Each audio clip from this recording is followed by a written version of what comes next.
नमस्कार, आदाब, सत श्री अकाल, जय भीम, जोहार। मेरा नाम है नवीन कुमार। देश के वित्त मंत्री निर्मला सीतारमण की हालत 12वीं के बोर्ड में फिजिक्स की परीक्षा देने जा रहे उन परीक्षार्थियों की तरह हो चुकी है जो रास्ते में हनुमान जी की मूर्ति पर ₹1.25 का पेड़ा चढ़ाकर मन्नत मांगते हैं कि बजरंगबली न्यूटन के तीनों नियमों को किसी भी तरीके से फेल कर दो, इससे पर्चा ही रद्द हो जाएगा। आगे जो परीक्षा होगी उसके लिए पूरे मन से तैयारी करेंगे, विद्या कसम। हंसिए मत, सोचिए कि ऐसा मस्खरा वित्त मंत्री मोदी महान की कृपा से हमें नसीब हुआ है। आप तो जानते ही हैं कि मोदी महान की कृपा से सोने की चिड़िया का रुपया पतला होते होते पहले चांदी का हुआ, फिर तांबा, फिर स्टील, फिर लोहा, फिर एल्यूमिनियम और अब तो टीना हो गया है। याद है ना, डॉलर के मुकाबले ₹60 पार हुआ था तो मोदी जी की आंखों का गोटा बाहर निकल आया था। अरे नेपाल का रुपया नहीं गिरता है, बांग्लादेश की करेंसी नहीं गिरती है, पाकिस्तान की करेंसी नहीं गिरती, श्रीलंका की करेंसी नहीं गिरती। क्या कारण है हिंदुस्तान का रुपया पतला होता जा रहा है? इसको कहते हैं देश के लिए तड़प अंदर से। गौर कीजिए, तब डॉलर का भाव बस 60 के पार गया था, अब ये ₹83 तक पहुंच गया है, ₹82.69। तो उनकी पलकें झुकने की बजाय पतंग की तरह हवा में फरफरा रही हैं। जेएनयू वाली निर्मला सीतारमण अमेरिका गई हुई थी। राजधानी वॉशिंगटन डीसी में एक पत्रकार वार्ता बुलाई गई। मैडम ने सोचा था कि मोदी जी की शान में गुलगुले फेंकेंगी और पत्रकार हुलस हुलस कर उसे चिपका देंगे, लेकिन मुश्किल ये हो गई कि उस प्रेस कॉन्फ्रेंस में न तो कोई आज तक से था, न एबीपी से, न जी न्यूज से, न टाइम्स नाउ से, न रिपब्लिक से, न टीवी 18 से, न भारतवर्ष से। वहां पत्रकारों ने पूछ लिया कि मैडम जी, आपके देश का तो बहुत बुरा हाल है, रुपए की लंगोट उतर गई है, इतिहास में इतना बुरा हाल कभी नहीं हुआ रुपए का, मोदी जी का कोई उपाय काम ही नहीं आ रहा है। इस पर निर्मला सीतारमण शर्मिंदा होने की बजाय खुश हो गई, मुस्कुराकर जवाब दिया कि गलत, आपको इकोनॉमिक्स नहीं आती, हमको आती है। हमारे मोदी जी ने हमको पढ़ाया है कि भारत का रुपया फिसल नहीं रहा है, बल्कि अमेरिका का डॉलर मजबूत हो रहा है। इस जवाब पर पत्रकारों में सन्नाटा छा गया। कुछ लोग एक दूसरे से फुसफुसाते हुए देखे गए कि क्या ये सच में भारत की वित्त मंत्री हैं या इनको किसी किटी पार्टी से उठाकर यहां बैठा दिया है। बहुत मुश्किल से उनको आश्वस्त किया गया कि मैडम जी जो बैठी हुई हैं साक्षात भारतीय गणराज्य की माननीय वित्त मंत्री ही हैं। ऐसे नहीं होता, नहीं तो मैं शासन में बैठा हूं, मुझे मालूम है। ये तो सबको पता है कि आप शासन में बैठे हैं, लेकिन आपके वित्त मंत्री बहुत मासूम हैं। उन्होंने मोदी महान के राज में रुपए की ऐतिहासिक दुर्गति पर कहा कि डॉलर लगातार मजबूत हो रहा है, तो जाहिर सी बात है अन्य सभी मुद्राएं डॉलर की मजबूती के मुकाबले प्रदर्शन कर रही हैं।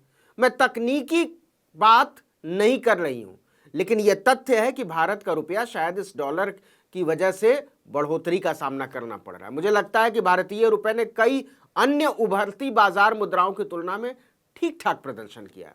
मतलब रुपए में कोई दिक्कत नहीं है, दिक्कत डॉलर में है जो लगातार मजबूत हो रहा है। बताइए इसमें हमारे मोदी जी की क्या गलती है? वो करें भी तो क्या करें। तो आने वाले दिनों में मोदी एंड कंपनी के कुछ जवाब सुन लीजिए संभावित। देश में बेरोजगारी नहीं बढ़ी है, रोजगार की मांग बढ़ गई है। महंगाई नहीं बढ़ी है, आपने कमाना कम कर दिया है, वरना रिजर्व बैंक तो उतना ही नोट छाप रहा है। फीस नहीं बढ़ी है आपके बच्चों की, आपने चुकाना कम कर दिया है। कोरोना के टाइम ऑक्सीजन के सिलेंडर की कमी नहीं हुई थी बाबू लोग, आपकी सांसों को ऑक्सीजन की जरूरत ज्यादा हो गई थी। पेट्रोल डीजल के भाव नहीं बढ़े हैं, आपकी खरीदने की ताकत कम हो गई है। काला धन लाने में मोदी जी नाकाम नहीं हुए हैं, लुटेरे भगोड़े हमारे मोदी जी से ज्यादा काबिल और होशियार निकल गए। गरीबों को खाना कम नहीं मिल रहा है, उन्हें भूख ज्यादा लगती है। मतलब कुल मिलाकर नेता होशियार नहीं है, देश की जनता उल्लू है। इंतहा होती है कि सारा खरमंडल तब होता है जब भाजपा विपक्ष में होती है, वरना भाजपा राज की महंगाई भी जनता पर एहसान है। बेरोजगारी तो देश की पूजा की तरह हो गई, भूख परमात्मा से मिलन का अवसर है। इसलिए 400 का सिलेंडर ₹1200 का हो गया, मोदी जी को थैंक यू बोलना पड़ेगा। ₹60 का पेट्रोल 100 के पार चला गया, मोदी जी को थैंक यू बोलो। कश्मीरी पंडितों को रामराज में रोज गोली मारी जा रही है, मोदी जी को थैंक यू बोलना पड़ेगा। दंगा फसाद नफरत अपने चरम पर है, मोदी जी को थैंक यू बोलो। हद होती है देश को उल्लू बनाने की। निर्मला सीतारमण कह रही हैं कि आरबीआई का ध्यान इस बात की ओर ज्यादा है कि बाजार में बड़ा उतार चढ़ाव न हो, इसलिए हमारा लल्ला भारतीय रुपए को फिक्स करने के लिए बाजार में कोई दखलंदाजी नहीं कर रहा है। और इसके लिए एक बार फिर से मोदी जी को थैंक यू बोलो, है कि नहीं? ये सब तो ठीक है, लेकिन जेएनयू वालों कुछ सोचो, क्या मस्खरा निकाला है यार अपनी यूनिवर्सिटी से, जो बिना झिझके हुए कहता है रुपया नहीं गिर रहा है, डॉलर उठ रहा है। गोया पूरी दुनिया हमारे मोदी जी के खिलाफ साजिश कर रही है। निर्मला सीतारमण के इस बयान पर जैसे दुनिया का सबसे ताकतवर देश अमेरिका गिर गया भारत के पैरों में। जो बिडेन का देश माफी के लिए गिड़गिड़ाने लगा कि हाँ हमसे गलती हुई, रुपए को बदनाम करने के लिए डॉलर का भाव बढ़ाया था। इसके बाद तो अमेरिका अलग थलग पड़ गया पूरी दुनिया में।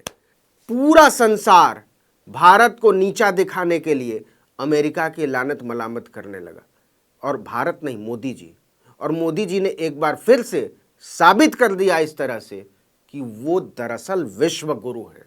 चीन, जर्मनी, जापान, फ्रांस, इंग्लैंड, ये सब तो ऐवे ही हैं।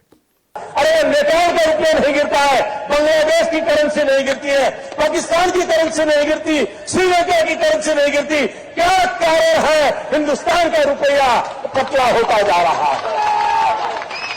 ये जवाब देना पड़ेगा आपको, देश आपसे जवाब मांग रहा है। एक ही तो दिल है मोदी जी, कितनी बार लेंगे? इसीलिए भगवान जी पर भी ना कई बार गुस्सा आता है कि 1000-2000 दिल तो देना ही चाहिए था। मोदी जी की शान में गुब्बारा बनाकर हम लोग हवा में उड़ाते रहते, लेकिन भगवान जी को भी कहाँ पता रहा होगा कि कलयुग के इस कालखंड में नरेंद्र मोदी नाम का एक दिव्य पुरुष अवतार लेगा, जिसके आगे ध्रुवतारे की चमक भी फीकी पड़ जाएगी। लेकिन 100% की एक बात, रुपया नहीं गिरा है, याद रखिएगा, डॉलर मजबूत हुआ है। और इस बात पर कोई हंसेगा नहीं, वरना विश्व गुरु के चेले दौड़ा कर मारेंगे। समझे कि नहीं? इस वीडियो में इतना ही, लेकिन अगर आपने आर्टिकल 19 इंडिया को अब तक सब्सक्राइब नहीं किया तो फ़ौरन कर लीजिए। बेल आइकॉन दबाइए, घंटी जैसी आकृति लाइक कीजिए और कमेंट करके बताइए हमारा वीडियो आपको कैसा लगा। यूट्यूब पर देख रहे हो तो हमारे चैनल को सब्सक्राइब कर दीजिए, फेसबुक पर देख रहे हो तो हमारे पेज को लाइक कर लीजिए, इंस्टाग्राम पर हमें फॉलो कीजिए और हमारा ट्विटर हैंडल है article19_India। नमस्कार।